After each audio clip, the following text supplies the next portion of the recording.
Hey everyone, and welcome to RerunZone Live. This is one of my first attempts at using OBS and doing some live streaming. So you guys let me know if you can hear me okay, you can see me okay. I think everything should be good. But I really wanted to talk about this episode of The Outer Limits because it really had a deep impact on me as a child when it first aired back in 1963. So at the time, uh, as a 9-year-old, I was busy watching cartoons and, mostly like the Flintstones, the Jetsons, Johnny Quest. And I think I'd seen one or two episodes of, or at least pieces of, the Twilight Zone, because it was kind of on late at night and past my bedtime. So I wasn't really able to watch it, but every Monday night, my parents would go out. There was a bingo hall down the way, and my mom used to love to play bingo. So they would go out, and my brother and I, who was 8 years older than me, would watch some TV or, sit around, play some games or something. So this one Monday night, my brother decided to turn on The Outer Limits. I had never heard of this show before. So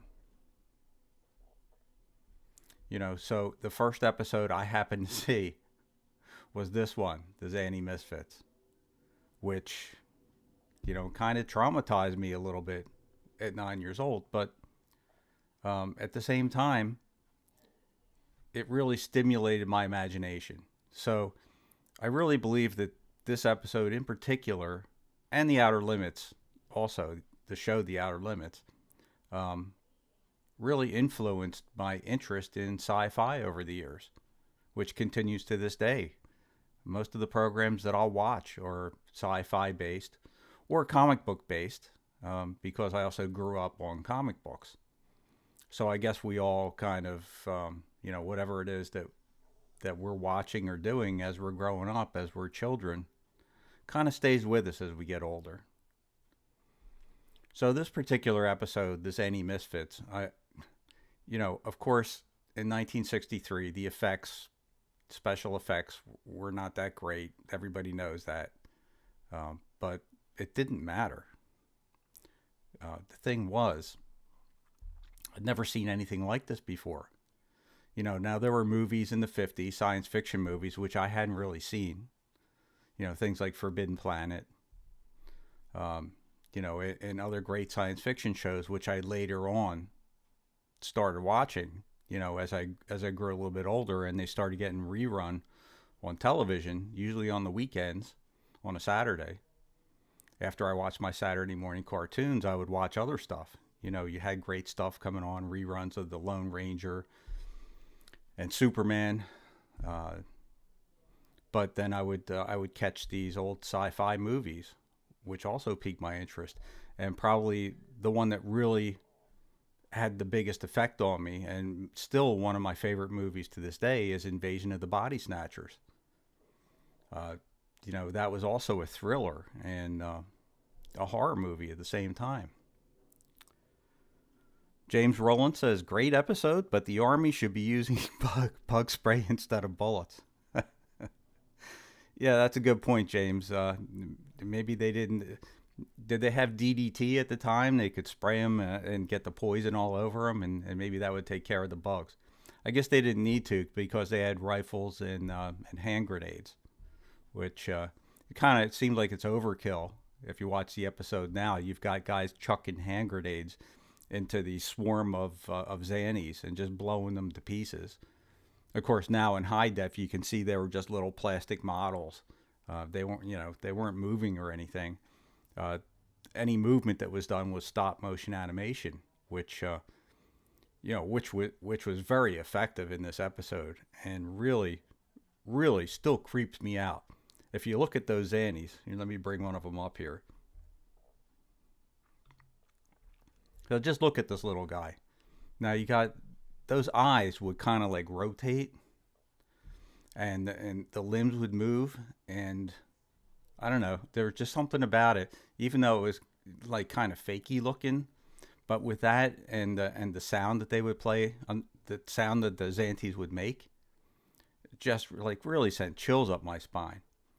Now, I hadn't seen this episode. I haven't seen a lot of The Outer Limits recently, but I started watching them again because, I just love the old shows, and it's been so long since I've seen them. And I really wanted to watch this particular episode again and get a feel for what it was like. And I didn't really think it would be as good as I thought it was, as good as it was in my memory until I watched it. And I have to say, right from the opening, where the security guard is turning away the car, just that whole scene with the music and then the car running down the security guard, and then you see the UFO overhead, which of course is, again, 60 special effects. It's kind of fakey looking, but I didn't care, and to be honest with you, I still don't care. It's still, to me, you have to remember the period that this TV show was shot in.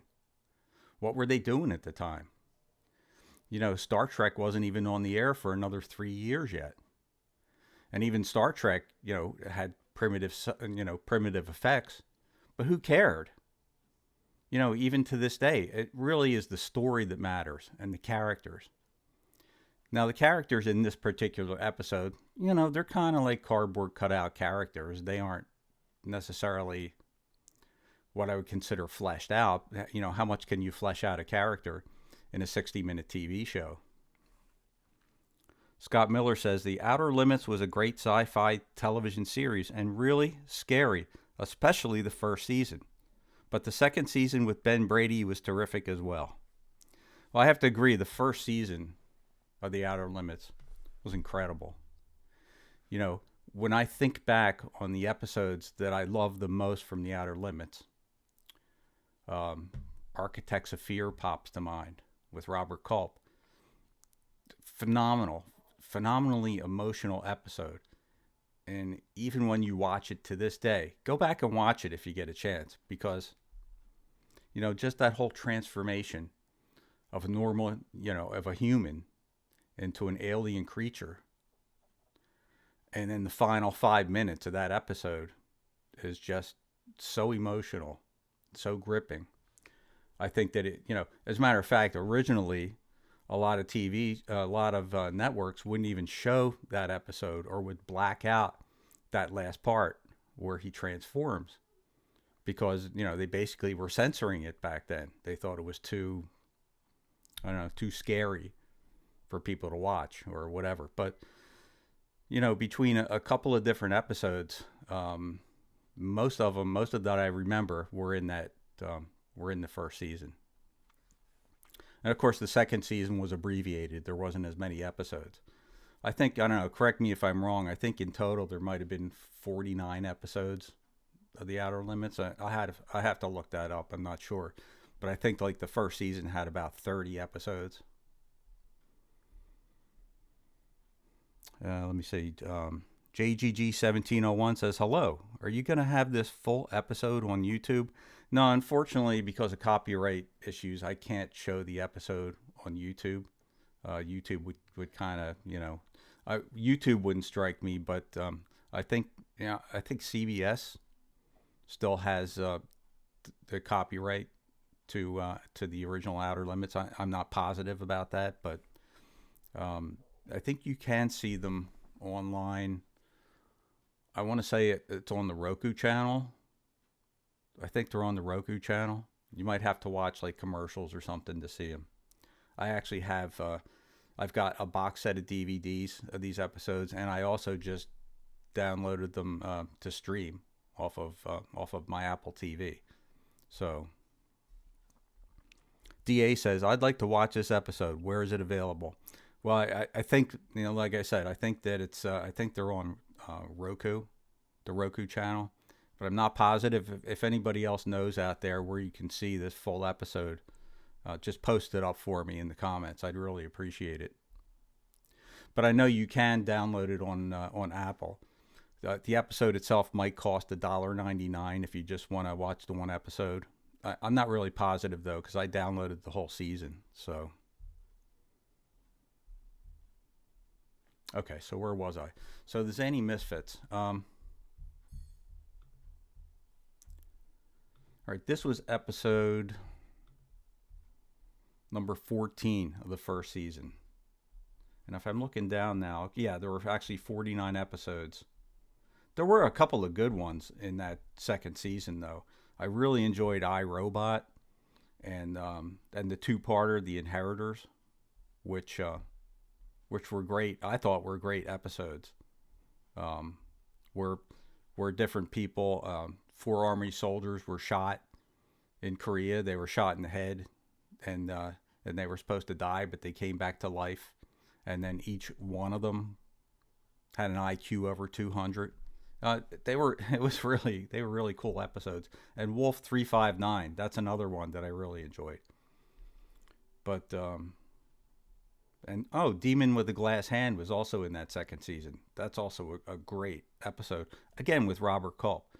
That one was written by Harlan Ellison, which there are actually 2 episodes in the series written by Harlan Ellison. That was one of them. The other one was Soldier, which was the first episode in the second season. And that's the one that had issues with, later with the Terminator, where I believe Harlan Ellison actually sued the people behind the Terminator, because he said they stole the concept from him. So anyway, as far as the Zanti Misfits goes, and let me take that picture down. I don't like that Zanti staring at me, you know what I mean? So it kind of makes me uncomfortable. David, I hope I don't mess your name up here. David Michelizio? David Michelizio says, Galaxy Being was another freaky episode. Yes, it was. There were some crazy special effects in that one, too. I loved a lot of the creatures in the Outer Limits were just, even though, again, the budget was limited, they were just memorable creatures. The Galaxy Being was actually the first episode of the Outer Limits, the first broadcast episode. The Sixth Finger was another one that I just really, really loved. But as far as the Zanti Misfits goes, we have Bruce Dern played the bad boy with Olive Deering, and I can't say I really liked their characters.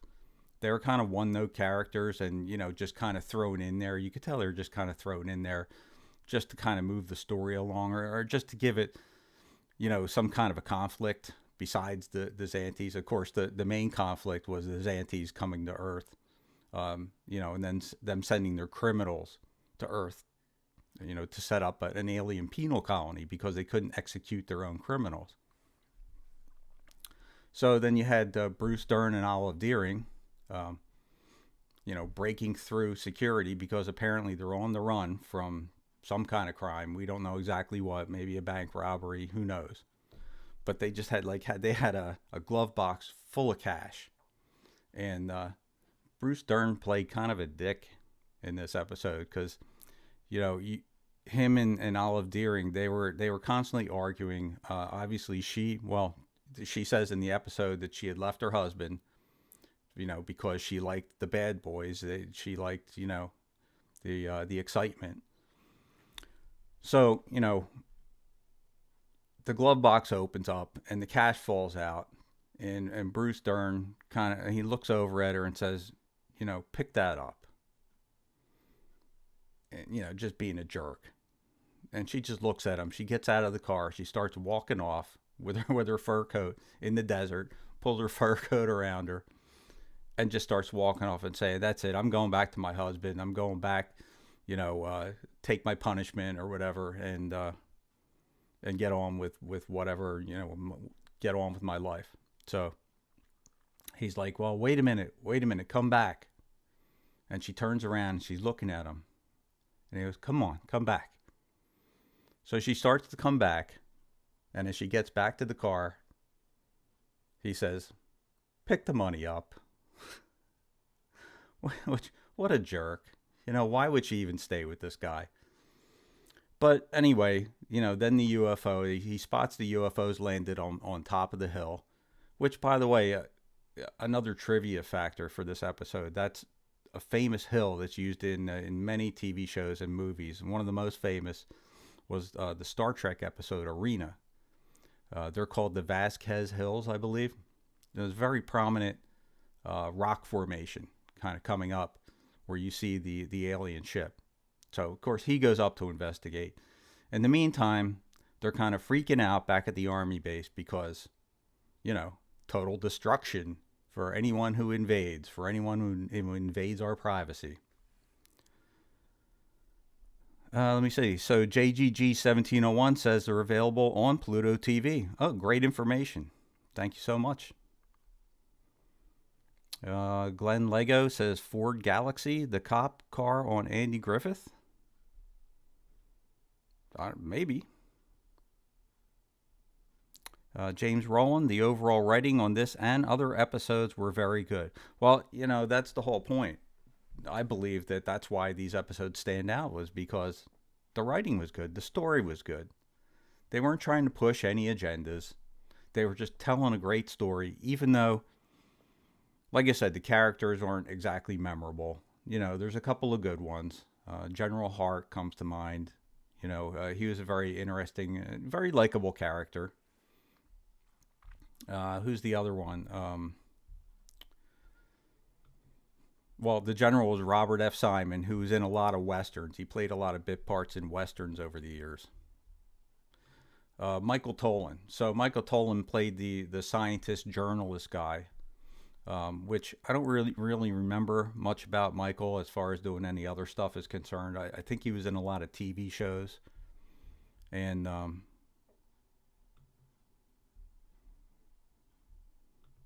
where was I here? And then you had Claude Woolman. It was his first appearance as Major Roger Hill. So again, like the parts themselves, the characters were okay. You kind of got a little involved with them, but I can't really say you cared that much about them. They showed the army, the soldiers in the army that were on the base that were tracking the UFO. When the UFO finally decides to fly over to the army base, which that's that whole part in the middle where the one Zanti Regent gets out of the spaceship and starts chasing Bruce Dern and kills him, and then chases after Olive Deering.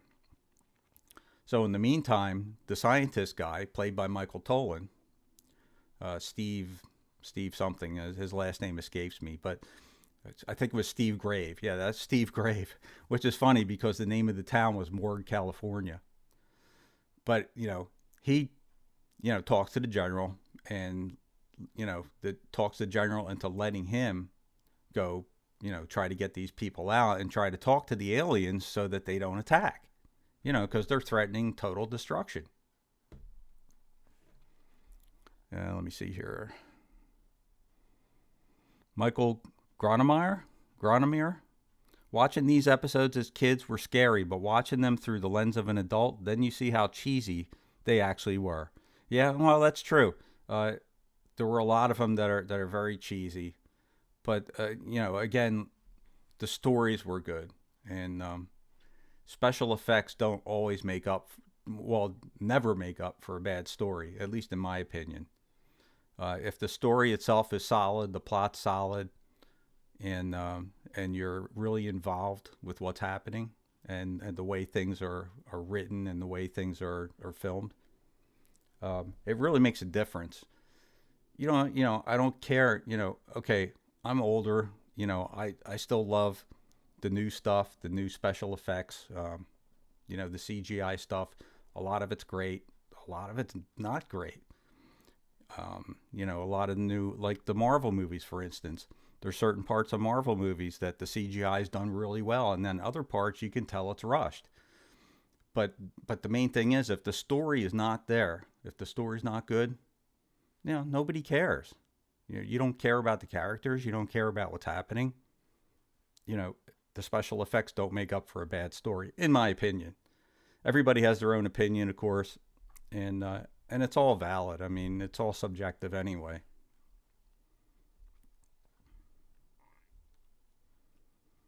James Rowland says, show's companion To the Outer Limits is a good book. You know, I had a book called The Outer Limits. I think it was called The Outer Limits Companion that I bought back in, I want to say the late 80s, early 90s for first printing. And it was really good, but you can't buy it now for less than, I don't know, $100 or more. They're out of print. You can't find them. Whereas I had the Twilight Zone Companion, and that's in its third printing, or could be more than that. And I was still able to get a new copy on Amazon for, I don't know, under $20. I wish they'd reprint that Outer Limits Companion again. That was great. James Rowland says the voice of the Zanti was creepy. Yes, yeah, it was because they would have, when they were at the army base and they were listening to the voice of the Zanti, he was speaking in the Zanti language. And I believe it was Vic Perrin who did the voice of the Zantis, of the Zanti on the communicator. And it was just really strange because even when they would record it, and then translate it and then play the tape back, and you still heard it in the alien's voice, but now it was in English. But it was very, very strange. It's a very nice job and very eerie work by Vic Perrin. Glenn Lego says the voice of Biden is even creepier. Claude Freely, the former animal trainer.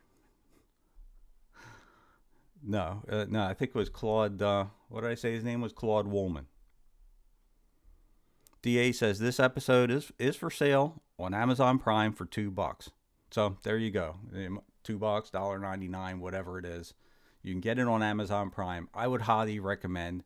There's a couple of episodes in that first season that are excellent episodes, especially like I mentioned already, The Architects of Fear, The Sixth Finger, and the Zanti Misfits. If you watch those 3 episodes, you'll be getting the best of the Outer Limits, in my opinion. I mean, there's still other stuff that's good, but there's a few that, when I remembered them and then I watched them again, they were better in my memory than they were actually watching them. But the Zanti Misfits, Architects of Fear, and Six Finger, those 3 episodes in particular are still great. And Demon with the Glass Hand, but that was the second season.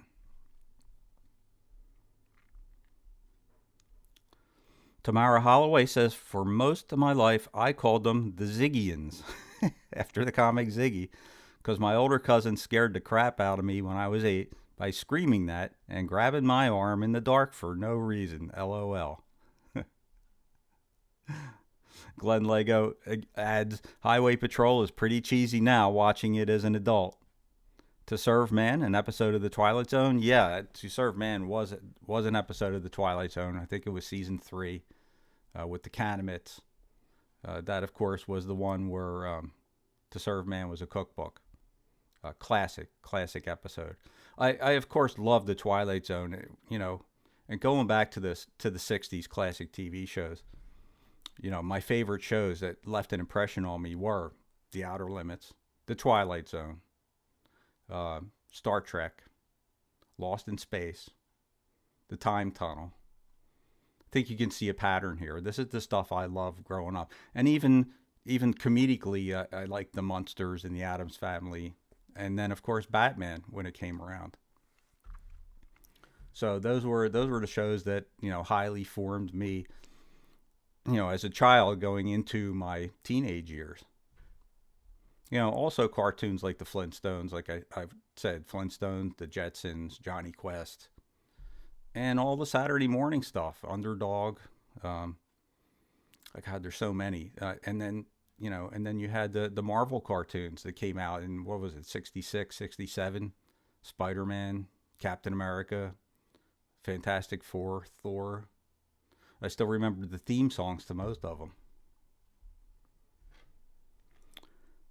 Glenn wants to know, do you remember Way Out? No, I'm not sure. What is Way Out, Glenn? Was that a TV show or was that an episode of something? So the other characters in here, well, let me see. Bruce Dern.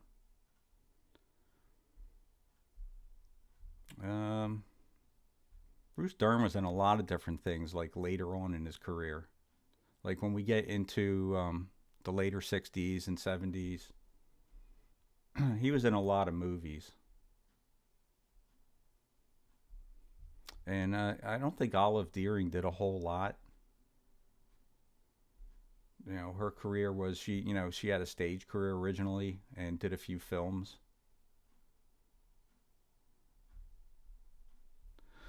But anyway, the Zanti Misfits, I just put a video out on that particular episode a couple of days ago on Friday. If you haven't watched it yet, do me a favor, go check it out. I think you're going to enjoy it. It's a nice retrospective on this particular episode and the Outer Limits. And yeah, take a watch. Let me know what you think. Put it in the comments on that particular video. And if you're new here or if you haven't subscribed yet, please subscribe for me. It does help me out in the algorithm. I do appreciate it. Let me see. DA says 1954 Baby Like Me. David Michelizio, Space Ghost. Oh yeah, that was another one. Space Ghost was another great cartoon from that era. Well, as a matter of fact, when I think about cartoons from like the syndicated cartoons, Gigantor, a lot of the Japanese stuff. Let me see. Trying to think of some of the names of these. The Eighth Man, right? Some of the stuff that you just can't see anymore. They aren't available anywhere, as far as I know. If anybody knows where you can find like the 60s episodes of Gigantor or The Eighth Man, let me know. Appreciate it. Way Out was on. One Step Beyond. Yeah, that was another one I loved. In fact, I did an episode, a video on the one episode where the moderator eats the magic mushrooms. So that's really interesting if you want to go back in my catalog and check that one out. That was a great episode. And there were a lot of good ones on One Step Beyond. I think that only ran 3 years. But I believe that, I'm trying to think of, what was his name? Newman? Whatever the guy that created it and that, did and hosted it, actually ended it after 3 years himself, even though it was still popular, because he decided that they'd kind of run out of good ideas, which is kind of unheard of today. They just keep going with a lot of these shows. Unless you're on Netflix, of course, then they just cancel you even if you're doing well. So, I don't know. Did anybody like the new Lost in Space that was on Netflix? Just curious. Don't call it Zany Misfits, says Stuart. Yeah. And I learned to love puns watching Crusader Rabbit. Yeah, we call them dad jokes now. Or grandpa jokes. Thriller was a good show too. Yeah, that there were some good episodes of that. And also Alfred Hitchcock Presents was another good one. But, most of you guys here, have you seen the Zanti Misfits, the original episode? If you haven't, try to check it out on Amazon Prime. Take a look at my retrospective that I just put out on Friday.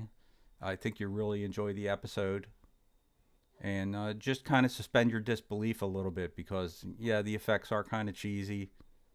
But they're also kind of creepy at the same time. And with the added, like the music in the background and the actual sound of the Zantis, which is really like, I don't know, kind of like the hair stands up on my arm when I hear it. Just that buzzing drone of an insect.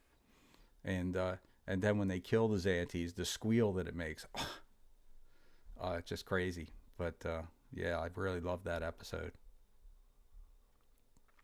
Way Out was hosted by was that Roald Dahl? It was only on for half a season. We'll have to check that out. Maybe I'll look into that a little bit. It was similar to Twilight Zone. DA says, I'm going to watch the episode after your stream. Cool. Well, let me know, DA, if you like the episode, and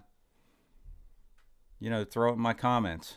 I'd like to know what you all think of it. And then once you watch the episode, go watch my retrospective if you can. And I hope you guys are all enjoying the channel. I'm, of course, the voice on all the videos that you see. I do all the research. I do all the video editing, which may or may not be a good thing. I don't know. I'm not like the most technically talented person in the world, but I put a lot of effort into every episode that I come out with, which is why I don't just put them out like every other day. If you see one once a week from me, it's a lot. It might be more like once every 2 weeks, 2 or 3 times a month. But when I put them out, they're thoroughly researched, and I do it because I really just love doing it. I love these old shows, and I love doing the research and putting it all together myself. So I really hope you guys are enjoying the channel, and I think I'm going to end the stream right about here. And thank you guys. Oh, DA just super chatted me $20 saying I love your channel. Wow, thanks a lot, DA. I really do appreciate that. That is super, super generous of you. Thank you so much. If you guys have any shows or any type of any series or movies, classic stuff from the 50s, 60s, 70s, even the 80s possibly, that you'd like to see me cover or do a retrospective on, please just send me a DM. My email address is listed on the homepage. If you just go to the About tab, you can send me a direct email, or put it in the community tab or something. I do look through all of them, and I'm always looking for a new one to work on. If I don't already have something that I'm thinking about, if something strikes me, I'll start working on it right away. And like I said, I'm always looking for something to really add to what the channel's about. So I really do appreciate it. And thanks again, DA. That's super generous of you. Stuart Abbott says, original The Fugitive was great. Ooh, yeah, that's a series that I would love to cover. I don't always cover science fiction stuff. I've covered stuff like Davy Crockett and stuff on Disney, and the Green Hornet and Batman, a lot of different stuff. So even Buddy Epson and the Beverly Hillbillies. So I just love that old stuff. So Stuart Abbott says, love your beautiful channel. Thank you so much. I really, really appreciate it. DA gave me a wink, and Glenn Lego says Police Squad with Leslie Nielsen. Wow, yeah, I love Leslie Nielsen. Robert Jones, love your channel. The power of the Outer Limits is not in its special effects, but in its social commentary. Oh, that's true. There was, this particular episode, the Zanti Misfits, there was real social commentary in this one. So you know what I mean when you see the ending. Unless you already know. Can you speak for a moment to that aspect of the show? Yeah, well, Joseph Stefano, who produced the show, who also wrote was it the teleplay? He wrote Psycho for Alfred Hitchcock. Anyway, he put a lot of his social commentary into The Outer Limits. And this episode in particular, especially when you get to, when you're watching it, you'll see that when you get to the end and there's a twist ending, which, like I say in my retrospective, it's a twist that Rod Serling himself will be proud of. We find out that instead of the Zantis coming to destroy us because we killed all their prisoners, right? Because that's what they were afraid of. We killed, the army basically massacred all their prisoners who were attacking, of course. But instead of they're waiting to find out what kind of total destruction that the aliens are gonna wreak on the human race, and instead we get the voice of the alien higher up on the communicator saying, that the reason we sent these prisoners to you was because we can't exterminate our own kind, but we've watched you humans, and you humans are practiced executioners. You're practiced executioners. So that's saying a lot. Joseph Stefano put that in, and it's a super effective social commentary that, is even, even effective today, because what animal kills just to kill? There are none. Animals kill to feed. They don't kill just, they don't go to war with each other to just kill people, to just kill other animals. But human beings, we're good at it. And the aliens saw that. And Joseph Stefano wrote that in as a social commentary and got it through the censors because it was aliens. We had the same type of thing in Star Trek, where Gene Roddenberry would get through a lot of his social commentary ideas because it was outer space. It was the future. That's the only way. Rod Serling, same thing with the Twilight Zone, social commentary about the human race, which you couldn't get through otherwise. The censors wouldn't let that stuff through, but because it was science fiction, it was fantasy, okay, we'll let that slide, but they got their point across. And that's what makes this episode so super effective. When that ending comes around, if you've never seen it before, I guarantee you'll get chills when you see that ending. And even if you watch it again today, if you haven't seen it in years, please go watch it and just, again, suspend your disbelief and watch the episode. Don't think about the effects. Just think about the overall story and the way it makes you feel and the way these characters react. Because the way they react at the end, I'm telling you right now, that ending is the craziest 5 minutes of alien action, an alien battle action that you may ever see. Okay, we have aliens, which was crazy as well. But remember, this was 1963, and this was television. Go watch this episode, and you tell me what you think. But when I watched it, again, for like the, 20th time over the years, but I hadn't seen it in a while, those last couple of minutes are incredible. The way it's directed, the way the scene's put together, you're going to love it. And the social commentary, it's there, and it's chilling. And it's relevant today. Scott Miller says, one from the first season you forgot to mention is Second Chance with Simon Oakland, and 3 great episodes from the second season, Cry of Silence, Premonition, and The Probe. Well, I could go through each one of the episodes and find something I love. It Crawled Out of the Woodwork also gave me chills back in the day. Wolf 359. But when I watched, I just started to watch It Crawled Out of the Woodwork the other day, and it just didn't have the same effect on me as, say, Sixth Finger or Zanti Misfits. And there were other ones. So, and let me look at the list here a little bit, because my brain doesn't work as well as it used to at one time. I'm a little bit older than probably most of you guys. Architects of Fear, brilliant. The Man Who Was Never Born, that Martin Landau's a great actor, and that's another memorable episode. Corpus Earthling. Oh man, Corpus Earthling also gave me chills with the rocks that come to life.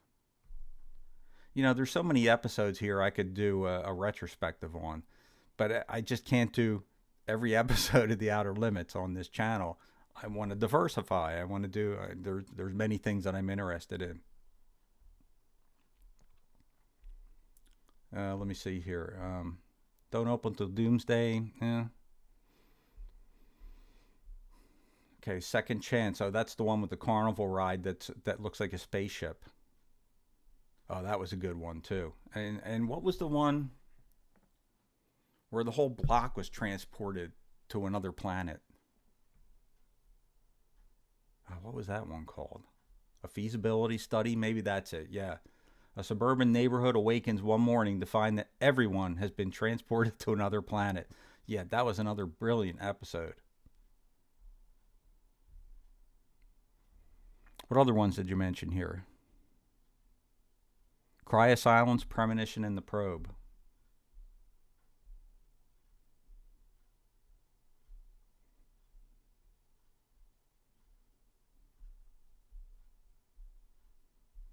Yeah, Premonition and The Probe, they were the last two episodes that were broadcast. Also great episodes. I remember the Premonition. That's where the X-15 rocket, the pilot and his wife become trapped in time. Oh, that was really a cool episode.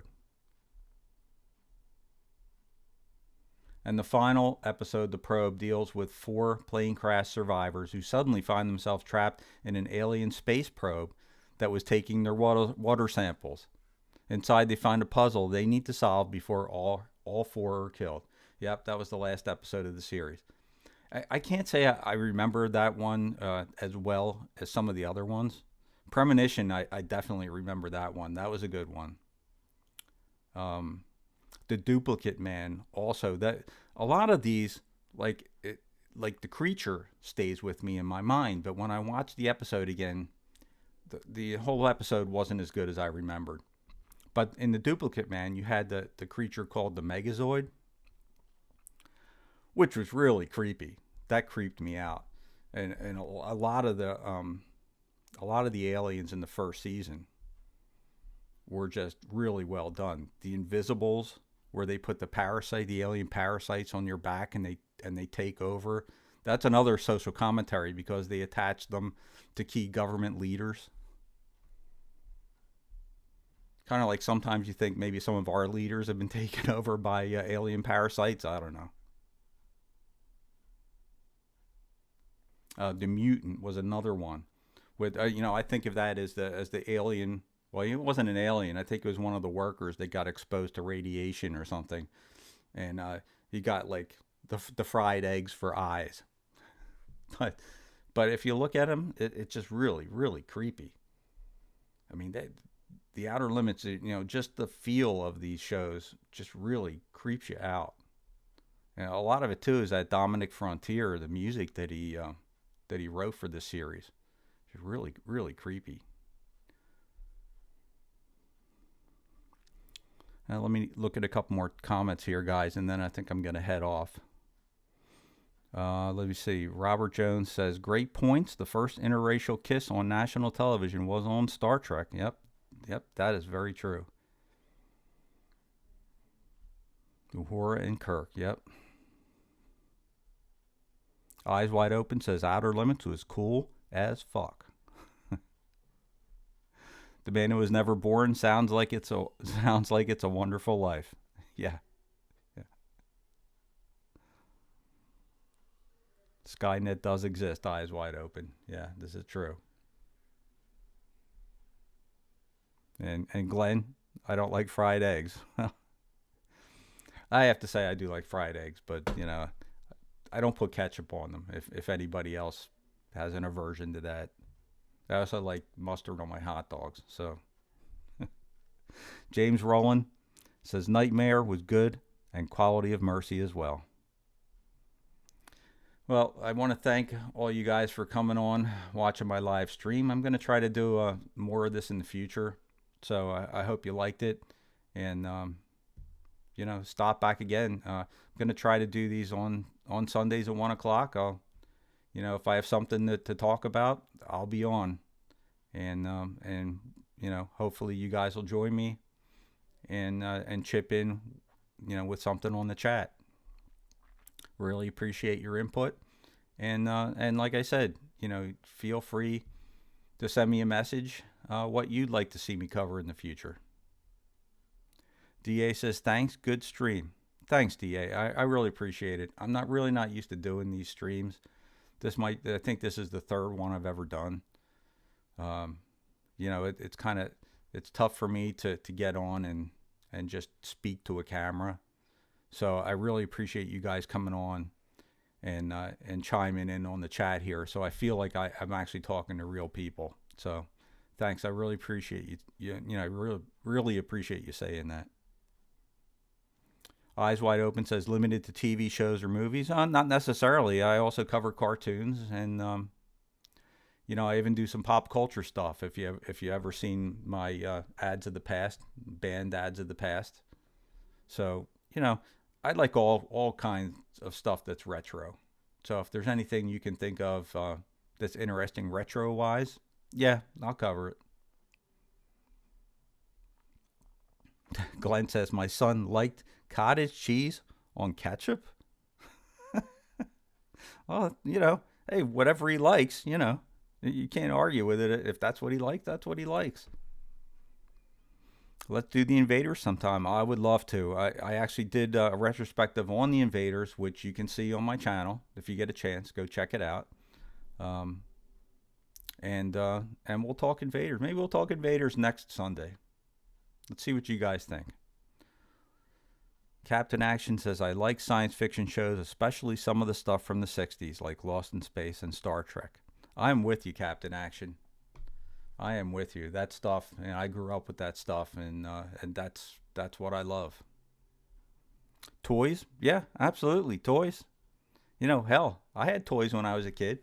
Of course, they weren't the kind of toys you get now, but, I had like pickup sticks, blocks, a transistor radio, one of the first from Japan, transistor radio, when the Japanese stuff was considered like not quality, but it worked for me.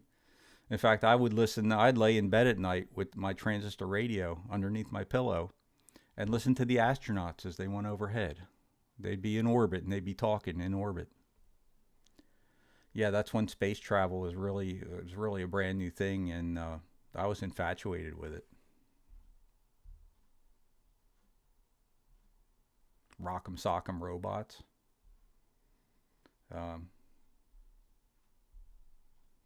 This was fun, and us think thank you, Arthur Tripp. I appreciate it. Star Trek William Shatner. Thanks for the show and sharing my weird sense of humor. Anytime, Glenn, I have a weird sense of humor myself. A lot of people never get my jokes. They're a little bit too dry, I think, for most people. So I try not to get into it too much. But if you guys like that kind of humor, you might hear from me once in a while. Now, I'll try not to do too much of it, though. So at my age, it's more like grandpa jokes than dad jokes. So Lincoln Logs. Did I have Lincoln Logs? No, but I did have Mr. Potato Head, if that counts. And Operation and Mousetrap. Ooh, Mousetrap was exciting back then. That was like our tech stuff. We didn't have cell phones. We didn't have iPads. We didn't have the internet. How boring of a childhood, right? James Rowland, great stream. Thank you, James. Thank you. I really appreciate it. Some toys are kind of kinky, says Glenn. Stuart Abbott says 91-year-old Kirk is a different animal. Yeah, and he went to space. Jeff Bezos sent him up in a rocket. Drake says Outer Limits had the electronic panels full of panel lights and toggle switches. Led me into a career. Yep. A lot of that stuff was reused on other shows, too, at the time period. Like all those, all the shows, what am I thinking of here? Like Time Tunnel, Lost in Space.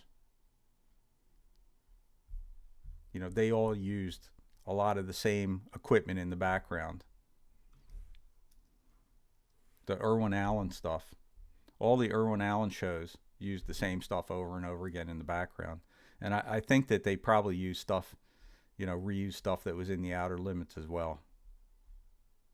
There were a couple of Star Trek people that were in the Outer Limits too. And William Shatner, Leonard Nimoy was in iRobot.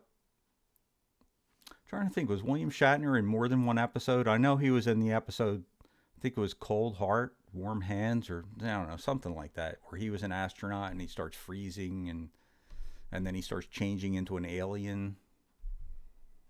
What the heck was that called? Anybody know?